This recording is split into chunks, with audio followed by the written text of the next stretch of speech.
Well, good day to everyone. This is Craig Sherman with Saturna Capital, and this is the next in our series of sustainable webinars. Today, I am excited to include three of our portfolio managers that'll cover a wide range of information on how our uh, strategies have been doing this year.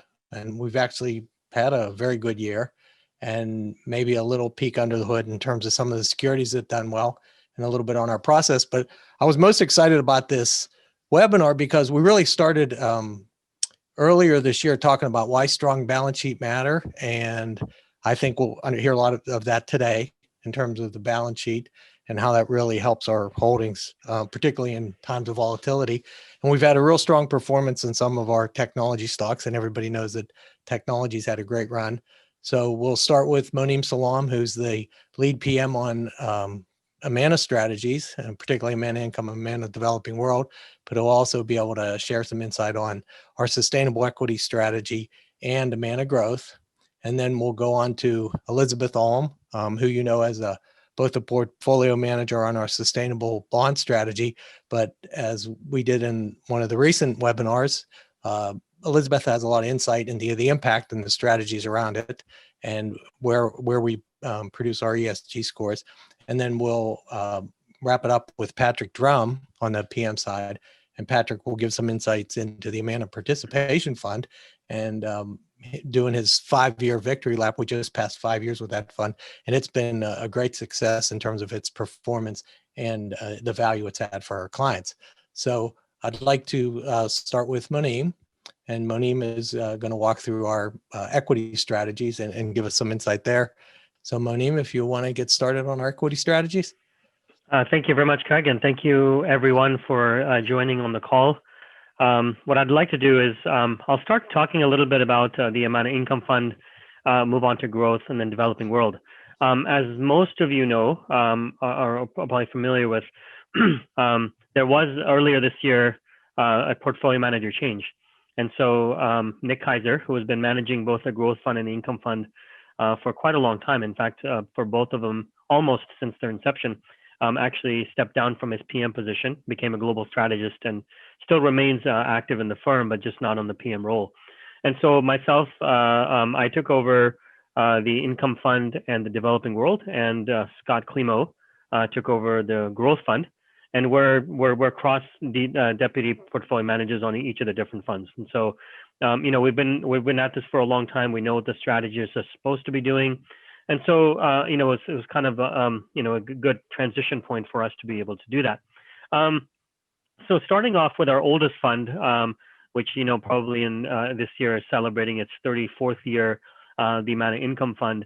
The strategy basically, if you look at the objective, because it's really important to be able to understand each of the fund's objectives, and that's what drives us to manage the way that we do in each of the portfolios that we have. So the objective of the income fund is actually current income and capital preservation with a focus on current income. And that's really, really important. And so what we're doing here is, over the long run, our goal is to be able to, try to preserve capital. But really in the shorter term, it's really looking for those companies that are paying higher dividends, and we can buy them and then hold them for the long run. Now, what does that mean for us? We typically look for companies that are paying a dividend over and above the S&P 500 when we actually purchase them. And as many of you know, as long-term advisors and shareholders in our funds, we don't tend to, trade a lot of equities within our portfolios, and that's by design. We like the companies that we purchase. We take our time doing it, but once we do, we let them, we'll let the company germinate and really come to fruition of whatever our investment thesis was when we actually did it.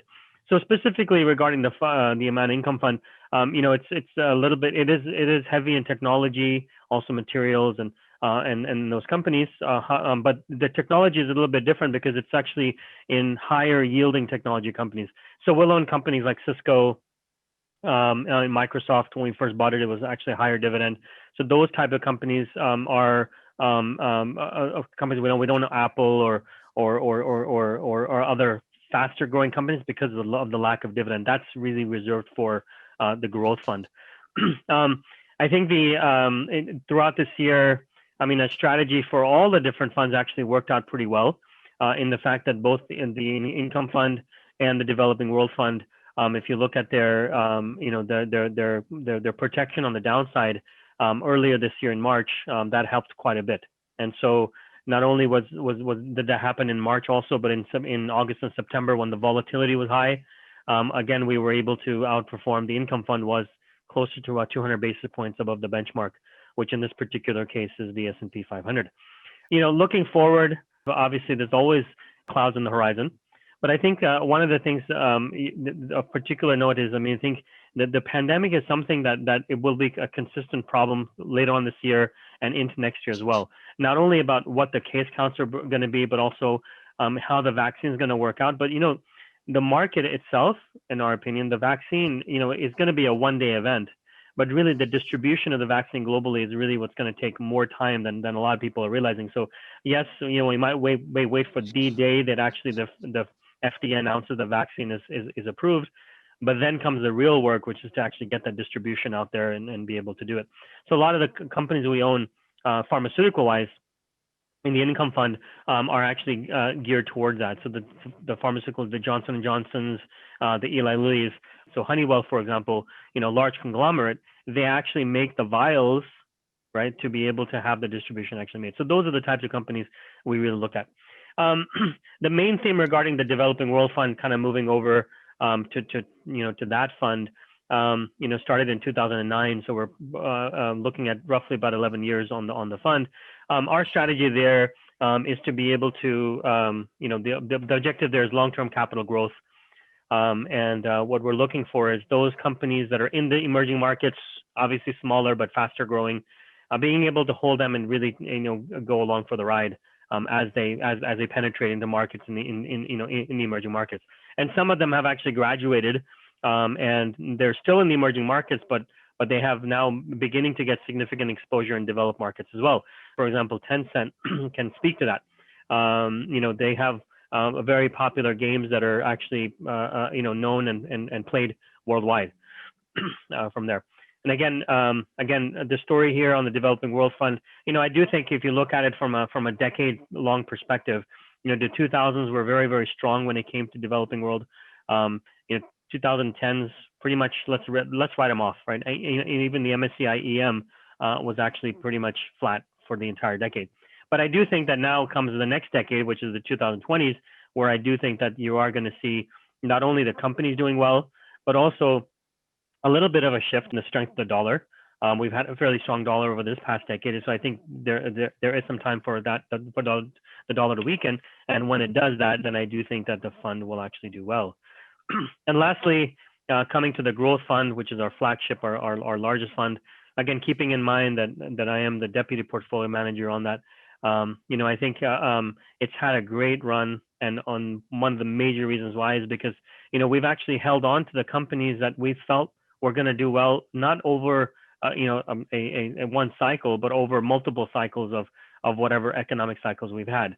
And so holding on to Apple, holding on to Adobe, those type of companies really have helped us quite a bit. Intuit is another one there. And so on the growth fund, our objective is capital growth, right? So we're not really looking for any income.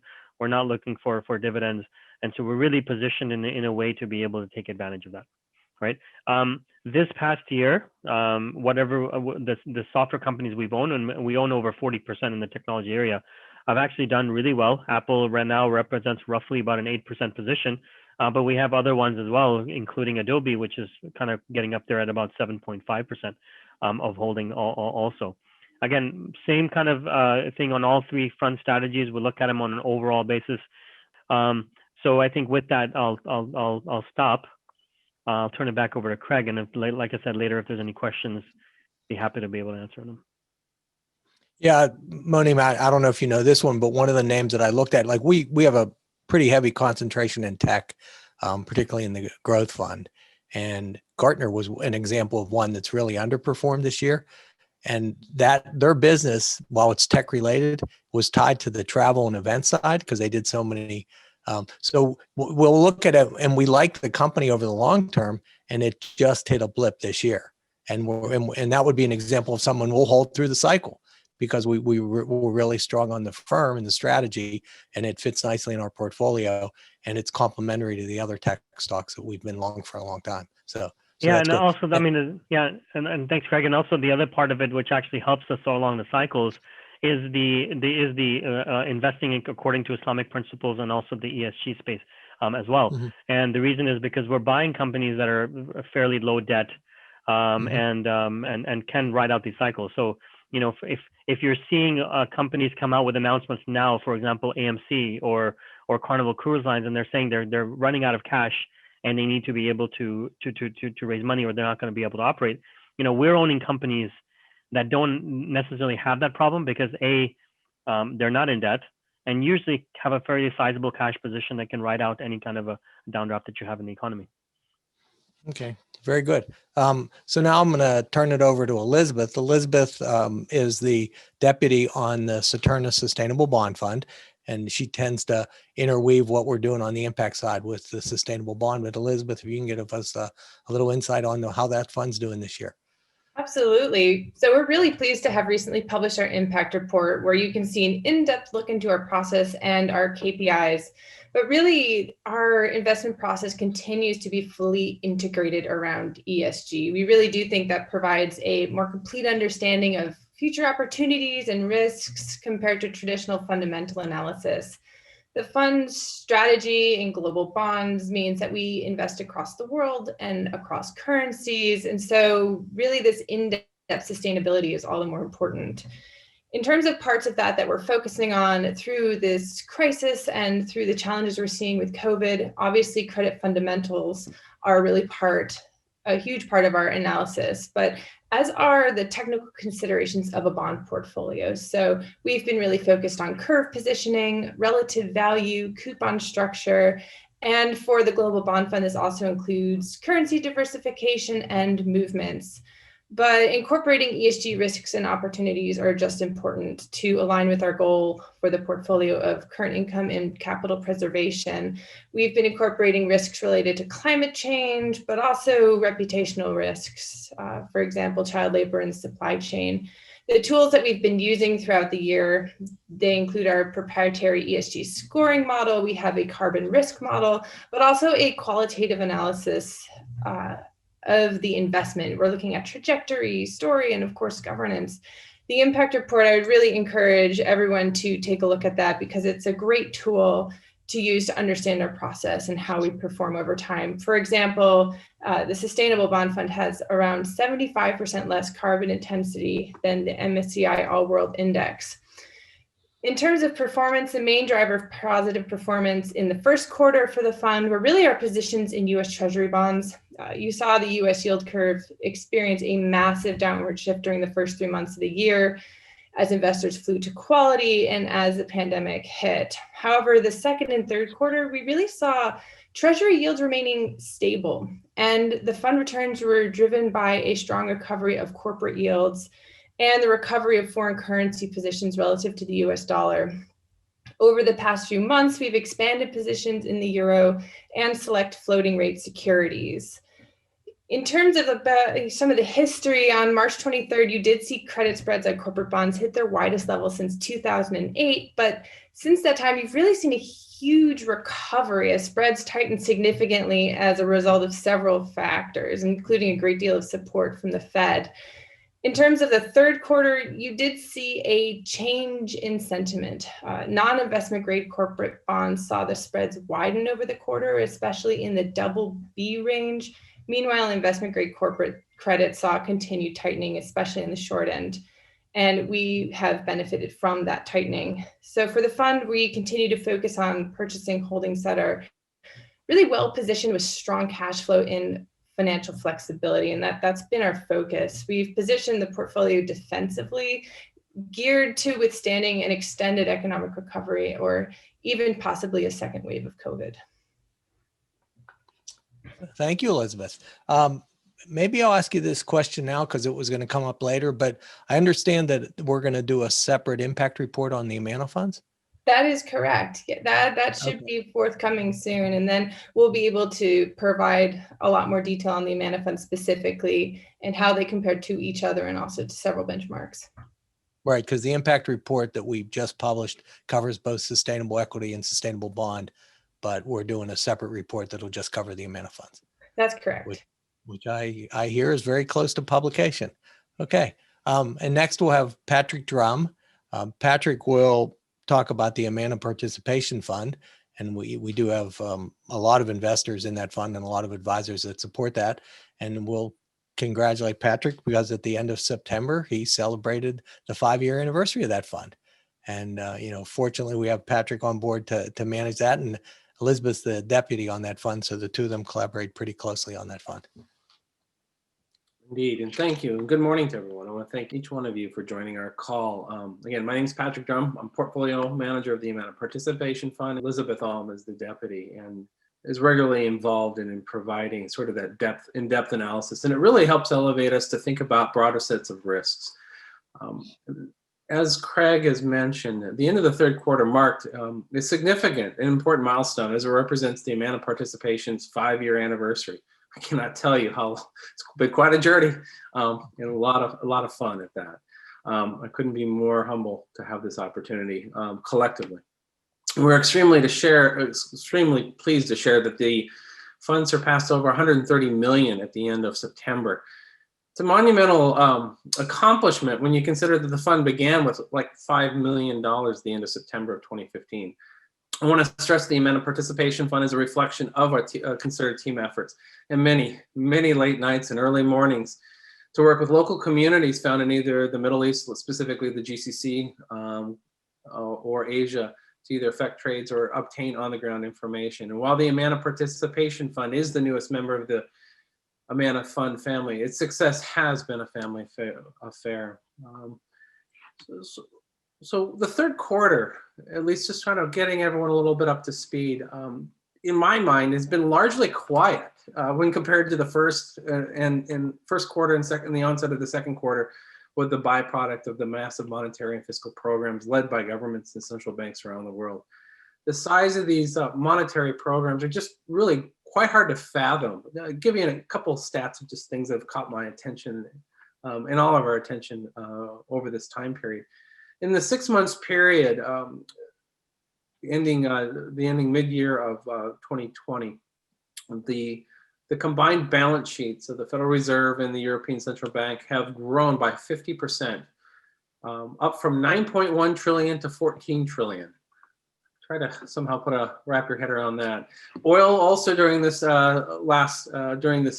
the first and second quarters experienced considerable volatility, and that was a mild understatement, a bit of a fallout from the OPEC Plus meeting back in March, whereupon Saudi engaged in a very aggressive supply glut, and where we now can actually say not only are rates negative, but oil now has also touched a negative point at one point. Even though with all the kind of challenges the money was highlighting, there's always going to be something on the horizon to potentially kind of garner your attention or concern. As Elizabeth was highlighting some of our attention to reducing risk, we are taking defensive positions. And some of the ways that we have been reducing volatility is by limiting our exposure in what are known as sort of pro-cyclical sectors that may experience greater financial strain during this broad economic downturn. Among some of these is that we are simply sidestepping real estate development companies, real estate operating companies, luxury companies, and tourism. And this is in part, I'm specifically talking more about the AMANA Participation Fund because the regions of the world is such as Dubai and so forth are very sensitive to GDP growth, tourism, and so forth. And these periods of financial stress do call for greater emphasis on what we view as counter-cyclical industries that can help protect investors through allocations of industries better positioned to weather the storm. And these include like utilities, telecommunications, consumer staples. An example would be like food companies. Also, in addition to that, we've retained a little bit of a higher cash balance just to help sort of stabilize the NAV of the fund. Nothing substantially of a real large positioning at this particular point, a little higher than average, but it's just more of an added measure as we're all sort of taking this anticipatory view of increased volatility coming into the election. And also, I expect a bit of this volatility to provide opportunities for other issues that I've been just really keeping an eye on and would rather acquire at more favorable prices. just kind of providing, in addition to the United States and Europe, the Middle East in particular, has also engaged in very similar large stimulus programs. The UAE, for example, is rolled out in March a package. It's equivalent to about 28 billion for both stabilizing companies and providing a variety of kind of capital buffers for banks and so forth. Saudi Arabia rolled out similar programs of about the equivalent of about a little over 13 billion. Bahrain has already been spending well over half a billion on to the private sectors in ways to help stabilize that region. Qatar has took a little more of a longer term strategic view of offering a $20 billion package aimed for over a 3-year period. Kuwait has followed similar aspects, and Indonesia has really been more interesting. They've really engaged in some very progressive monetary and legislative programs. Though they have suspended their constitutional amendment to retain a deficit ceiling of 3%, they have really provided measures that have improved and actually attracted foreign direct investment into that region. Some of the content about risk and returns and attributes, recently I published what we call Yard Arm, this sort of regular communications. And I encourage you to look at it because it really characterizes how to Sukuk move or the investment related performance and just attributes as to oil, other securities, and so forth. The Yard Arm is called Beyond Bonds, our Gulf Regional Sukuk, the Ultimate Asset Allocation. And I think it provides a little bit more of a kind of a deeper dive as to sort of the attributes of this unique market. Well, thank you. Thanks, Patrick. And I do have a couple of questions. And Moneem, I can send this one your way. There's more opportunities in international markets and value funds. And the point being that the developing world and income fund might be attractive other than the growth fund. I don't know, maybe that's right in your wheelhouse. Yeah, thank you. Yeah, so I mean, I think, look, that story has been talked about for a long time. And so the more you talk about it, the more maybe eventually it'll come true. The issue is that the growth companies that are in the U.S. that are becoming larger and larger, the Apples and the Microsofts, the Amazons, everybody knows what they are. As they begin to make more and more, as they begin to become more sizable in the index, it's almost like a virtuous cycle for them, maybe vicious if it goes on the downside. And that is that the more money that goes into S&P 500, the more valuation they have just because of the market cap itself. That being said, these are also the companies that actually benefited probably on a margin basis the most out of this crisis, because they didn't have, because they were all in the technology area and everybody was shifting online. You know, whether you look at the plumbing, whether you look at the delivery, whatever you look at, technology was benefiting from it. So, you know, that there was a reason for that run up, but I think, you know, at any given point, that run up becomes overvalued and there will be a pullback. In that opportunity, I think that's where you have the opportunity for both value and also for international, as the questioner asked the question. The real value, and you can argue that even Europe, if you look at it from an international perspective, and Japan in the developed markets, they haven't gone, they haven't rallied as much as the U.S. has, and so there is some underlying value there. But also at the same time, you have the issue between the euro and the dollar as well, where if the dollar does weaken, then the euro, will obviously get stronger. The opportunities are there. And really, it's more a matter of finding those opportunities, because as a whole, right, Europe has consistently underperformed. So it's really trying to find where the value is in that and looking for companies that over, again, the 5 to 10 year period are really going to be able to outperform there. Developing world is very similar as well. A lot of the countries in the emerging markets have actually implemented policies to be able to combat COVID-19 that they haven't done in the past. So Patrick just mentioned regarding Indonesia, what they were able to do. But that's across the board. You're finding more and more governments willing to be able to do deficit spending, to be able to keep their economies going, but also to be able to help the people that are suffering in the economy. So that over the long run, in my opinion, is actually going to be more beneficial for the developing world. Also, at the same time, the developing world countries tend typically, like for example, out of the 2008 financial crisis, they actually rallied quite a bit more than U.S. or even developed markets. And so I would probably expect that same thing to happen again. So I have another question for the AMANA Income Fund, but I think I'm going to defer to Elizabeth on this.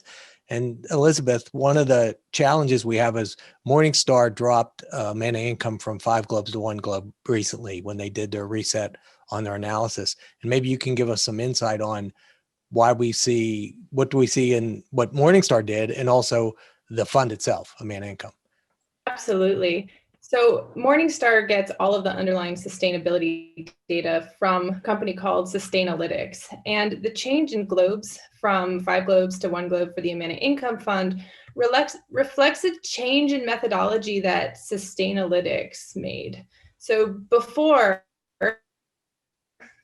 Sustainalytics used to rate companies as a best in class or best in sector. So when you looked at the sustainability ratings, they were only really meant to be compared within a sector. And in order for Morningstar to use those ratings, they used to have to take them in, normalize them across sectors internally, and then they could provide a globe rating for funds.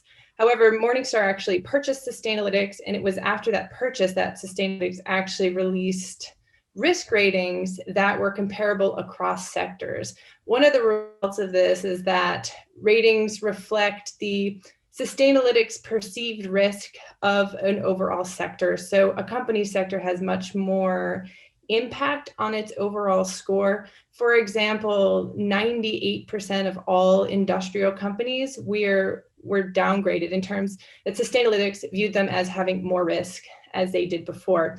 As a result, you really saw a large movement in funds that were focused in best-in-class sort of investments. And this sort of volatility to me really highlights how important it is for us to have a good internal ESG analysis, because we do not rely on external vendors. We use them as a data point, but really we take in all the data, we have our own viewpoint, and that does allow us to provide investors with more opportunity. For example, companies that are making good changes or are on the right trajectory, or companies we think are going to improve in the future. And we really see that as a good place for value creation. Yeah, so Moneem is looking, he'll have probably a weighting in industrials, and those will be strong balance sheets that do pay a dividend because he's trying to beat the S&P dividend. So, and our internal rating is very high. So absolutely. So our overweighting in industrials definitely had an impact, as well as there was a large movement in pharma companies that were downgraded significantly under Sustainalytics' new methodology. In part, that's due to news factors, and controversies are weighted more heavily in the new scoring system. Yeah, I want to highlight, Craig, just one more thing, and this is really important for everybody to understand, is that, it wasn't that the portfolio shifted and all of a sudden became from 5 to 1. We still maintain and have maintained our own scoring system for what we consider good ESG companies. That's been there in the past, and that continues to be now. What happened was the goalpost moved, and that's not something we controlled. And so, and that's, again, what Elizabeth mentions is very important, is that you need to be able to have your own values incorporated within ESG rather than they're trying to chase somebody else's values, because those other values, as we can see from Sustainalytics, can easily change on you. And I think Scott and Bryce had done a white paper even before that change happened on just the variability in all the ratings from the various agencies, and why we continue to invest in our own proprietary rating system and continue to use that as our underlying information on making our decisions. So that's good. Thank you, Elizabeth, for that. Thank you, Moneem. So if there are no more questions, I thank everybody for joining. And if you look on the Saturna website, you might look at the Halal Matters podcast that Moneem's been working on. They just released podcast number 5. Moneem, maybe you want to give us a little couple seconds on what podcast 5 is about in Halal Matters. Yeah, thank you. So Halal Money Matters, you can find it on both Apple and Google Play. We just launched it this year, back in September, although we've been working on it for quite a while. And basically, it'll be covering topics on money, but from a halal perspective. The latest one that we have, it features us interviewing Amjad Qadri, who is an expert in halal mortgages. Not only has he worked in the Islamic finance space with the mortgage side, but also on the investment side as well, which is what he's currently doing right now. And so we kind of interview him, talk a little bit about the different types of halal mortgages there are, the history of the actual industry, and where we're seeing the industry go in the future. Okay. Thank you, Manim. Looking forward to listening to that myself. So thanks, everybody. I look forward to our next webinar, which will be in November post the election. So I'm sure we'll have something to talk about then. And thank you once again for joining us on the Saturna Sustainable Webinars. And we look forward to speaking to everybody again. Thank you. Thank you. Thank you. Thank you. Please consider an investment's objectives, risks, charges, and expenses carefully before investing. To obtain this and other important information about AMANA mutual funds or Saturna sustainable funds and a current prospectus or summary prospectus, please visit saturna.com or call toll-free 1-800-728-8762. Please read the prospectus or summary prospectus carefully before investing.